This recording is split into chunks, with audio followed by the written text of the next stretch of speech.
छत्रपती शिवाजी महाराज आणि छत्रपती संभाजी महाराज यांच्याबाबत आक्षेपार्ह विधान करणाऱ्या प्रशांत कोरटकर यांना अखेर उपरती झाली आहे। शिवाजी महाराज यांना अभिवादन करत आपल्या भावना त्यांनी व्यक्त केल्याचं बघायला मिळत आहे।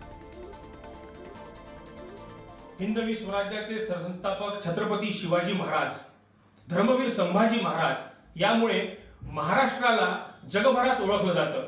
अशा छत्रपती शिवरायांच्या कथा ऐकून, त्यांचं शौर्य ऐकून आम्ही लहानाचे मोठे झालो आणि आजही त्यांच्या कहाण्या, त्यांच्या कथा अजूनही प्रत्येकाला प्रेरणास्थायी असतात। छत्रपती शिवाजी महाराजांच्या राजधानीत रायगडाला अनेक वेळा भेट देण्याचा योग आला, त्यांच्यासमोर नतमस्तक होण्याचा योग आला। अशा शिवछत्रपतींना मी मानाचा मुजरा करतो। जय शिवराय, जय जिजाऊ, जय महाराष्ट्र।